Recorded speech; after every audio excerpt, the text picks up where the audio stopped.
Smash that subscribe button, drop a like if you can handle the truth, and comment if you think you already know Documenting how the steering this column ends. now. Check for Because prints on the tonight's wheel. story goes places Rear no one passenger in area is power clear. ever expected. Securing the briefcase. The sirens came first. Long, echoing wails bouncing off the glass Everything's towers here. of downtown Count it. Santa I Ana, trust you, but I'll slicing through verify. the damp This is the April new night package. like Good. a warning We're set. nobody wanted to hear. A black Lexus SUV blew through a red light at Civic Center Drive. Tires screaming, engine pushed past its limit. Inside, a man in a tailored suit gripped the steering wheel with white-knuckled desperation, his phone vibrating endlessly in the cup holder. He didn't look back. He didn't slow down. 3 blocks behind him, Orange County Sheriff's deputies chased with lights blazing. They didn't yet know who was in that car, only that he fled a parking garage belonging to a closed medical supply warehouse, one already flagged by federal auditors earlier that week. What they didn't know was this. Someone had just panicked. The chase ended abruptly. The Lexus clipped a curb near the Santa Ana River Trail, spun once, and slammed into a concrete barrier. Airbags detonated like gunshots. When deputies approached with weapons drawn, the driver's door was open. The man was gone. Inside the vehicle, they found a single leather briefcase on the passenger seat. Heavy, locked, no ID, no weapon, just a faint smell of antiseptic and the low hum of the engine ticking as it cooled. By sunrise, the story had changed. Federal agents arrived before the tow truck. The briefcase was open inside a mobile command unit. Inside were neatly stacked cashier's checks, bank transfer receipts, and one handwritten ledger. The total circled in red ink on the last page read, $550,000. And written at the top of the ledger, in careful block letters, was one name, Evan Whitmore. Whitmore wasn't nobody. He was a rising star in Orange County politics, a polished county supervisor with a reputation for clean governance and emotional speeches during the height of the COVID-19 pandemic. He'd gone viral in 2020 for promising transparency while standing in front of shuttered small businesses, mask tight against his face, eyes heavy with what looked like genuine concern. He'd also been the loudest voice on the Emergency Relief Committee. Detective Lena Morales stared at the name on the ledger as the sun rose over the courthouse steps. 15 years in financial crimes had taught her one thing. Money never moved alone. And it never moved quietly by accident. Within hours, the case exploded. Federal subpoenas, press vans, phones ringing off the hook. Whitmore's office released a brief statement claiming he was fully cooperating and that any suggestion of wrongdoing was a gross misinterpretation of routine political donations. But behind closed doors, Whitmore wasn't answering calls. Not from his staff, not from his attorney, not even from his wife. Morales began where the money began, pandemic relief funds. The government had rushed billions into emergency programs to keep businesses alive. Speed mattered more than scrutiny. It was the perfect environment for corruption to grow unnoticed. She traced the first transfer to a shell nonprofit called Community First Now, registered 3 months after the pandemic began. On paper, it provided PPE to underserved neighborhoods. In reality, it had no warehouse, no staff, and no delivery records. Just a bank account that received massive deposits days after Whitmore voted to fast-track funding approvals. Each transaction ended the same way. Funds moved from federal relief to Community First Now, then split across 5 LLCs, and finally, in chunks just under reporting limits, into private accounts. One of those accounts belonged to a man named Richard Hale. Hale was a fixer, lobbyist, consultant. Depending on who you asked, he was either a necessary evil or a professional shadow. He'd been seen entering Whitmore's office dozens of times during lockdown, always late, always alone. Security logs confirmed it. Cameras didn't. Morales paid Hale a visit at his Newport Beach condo. The place was immaculate, too immaculate. No personal photos, no paperwork, just a faint indentation on the carpet where a safe used to be. Hale was gone. By nightfall, another discovery dropped the case into darker territory. A county IT analyst flagged an encrypted email server hidden inside an old health department database. Messages were recovered, partial fragmented, but damning. One subject line repeated over and over again. Emergency allocation approved. Attached to one email was a scan memo bearing Whitmore's digital signature. Another included GPS coordinates near the medical supply warehouse where the chase had begun. And then came the message that made Morales stop breathing. Sent 2 days before the crash.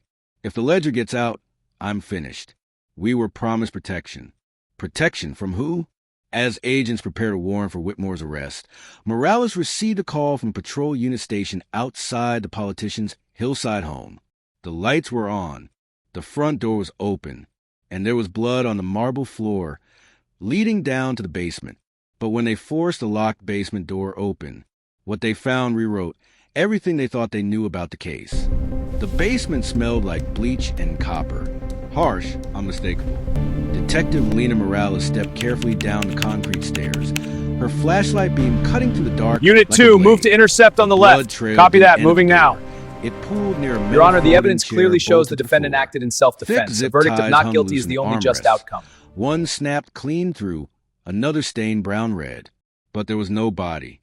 Instead, there was something worse. A laptop sat open on a plastic table, its screen still glowing. Someone had tried to wipe it, failed, and run. Morales leaned closer, heart pounding. The desktop background was a simple seal of Orange County, but the folders told the real story. Dozens of files labeled by dates, dollar amounts, and names. Politicians, business owners, nonprofits, all tied to COVID relief grants. This wasn't just bribery. It was a system. Forensics confirmed the blood belonged to Richard Hale. DNA matched the glass found shattered near the basement drain. He'd been injured badly, possibly tortured, but not killed, which meant Hale was still out there, bleeding, dangerous, and terrified. Upstairs, FBI agents combed through Whitmore's home office. Hidden behind a false panel in a bookshelf, they found a burner phone wrapped in plastic. The last outgoing call was placed an hour before the Lexus crash. The number traced to a prepaid line activated under a fake name, but pinged near the medical supply warehouse. Whitmore had been there that night. Yet Whitmore himself was nowhere to be found. By morning, the media narrative shifted from scandal to manhunt. Headlines screamed about corrupt COVID cash and politician on the run. Protesters gathered outside the county building, some demanding justice, others insisting Whitmore was being framed. The pandemic had already broken trust. This threatened to shatter what little remained. Morales didn't care about the noise. She followed patterns. She noticed that every shell company connected to $550,000 shared one common vendor, Silverline Medical Logistics, the same warehouse where the chase began. Officially, Silverline supplied PPE to hospitals. Unofficially, it had been closed for months. No shipments, no invoices, no employees on payroll, except one, a night security guard named Tomas Reed. Reed was picked up outside a motel near Anaheim. He was shaking when they brought him in, mask slipping down his face, eyes darting like a trapped animal. Morales sat across from him, voice calm, relentless. Reed cracked fast. He admitted Whitmore had started showing up at the warehouse late at night, always with Hale. They'd bring briefcases, sometimes boxes. Reed was paid in cash to look the other way. On the night of the crash, something went wrong. Reed heard shouting, glass breaking. Then Hale stumbled out, bleeding, screaming that they'd been betrayed. Betrayed by who? Morales asked. Reed swallowed hard. By the people above him. That answer opened a door Morales hadn't wanted to open. She pulled phone records tied to the burner. One number appeared again and again, never long calls, always under 30 seconds.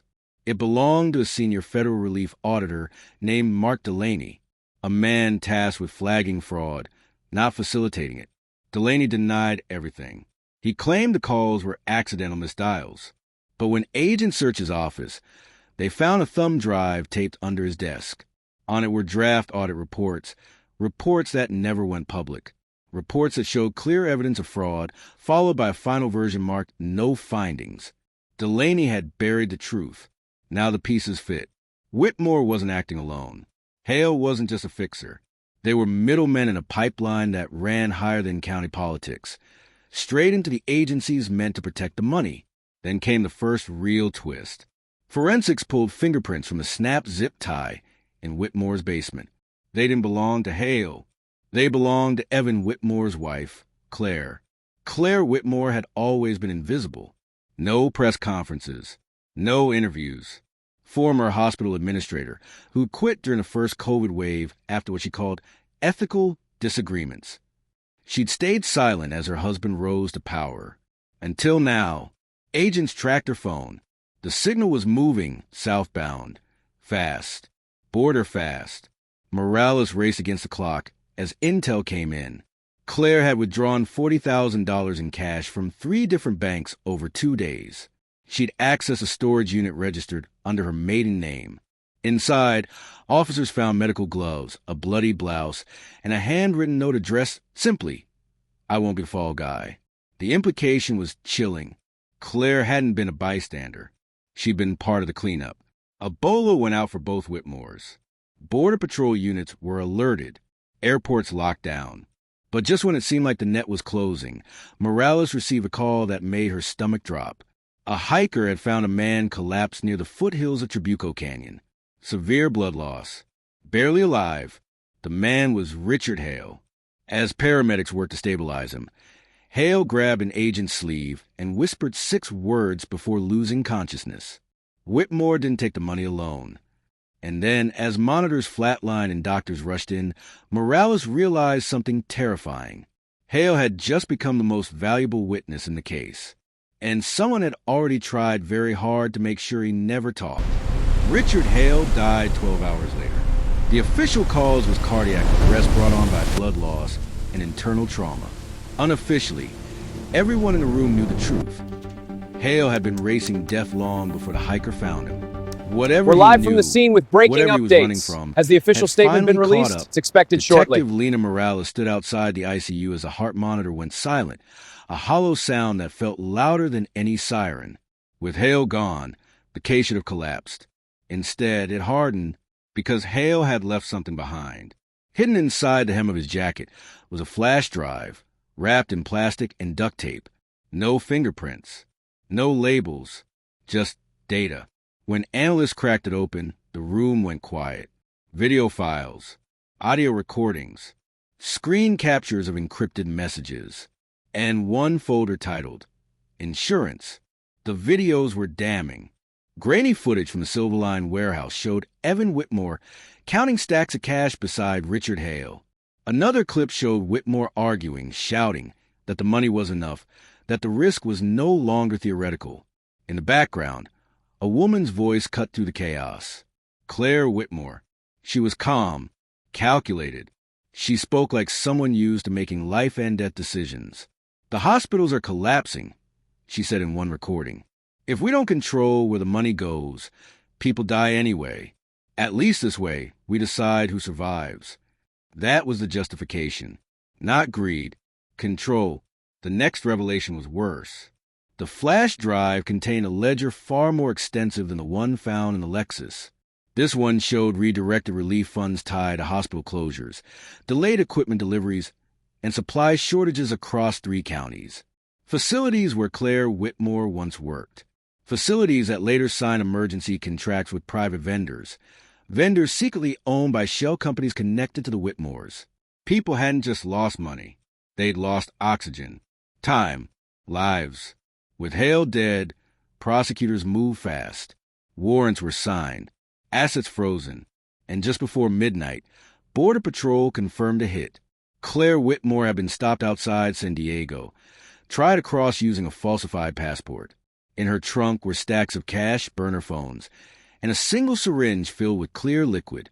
She never explained what it was for. Under interrogation, Claire didn't cry. She didn't deny anything. She simply corrected agents when they got details wrong. Evan, she said, had been reckless, emotional, too visible. The ledger had been his mistake. The Lexus crash had been his panic. He wanted out, she said flatly. That was never an option. When asked where her husband was, Claire finally hesitated. He was never supposed to run, she said. He was supposed to disappear. The truth came out hours later. A fisherman off the coast of Dana Point had reported a body floating near the rocks, dressed in a soaked, expensive suit, wallet still in the pocket, no defensive wounds. Evan Whitmore had been dead for days. The medical examiner ruled it a drowning.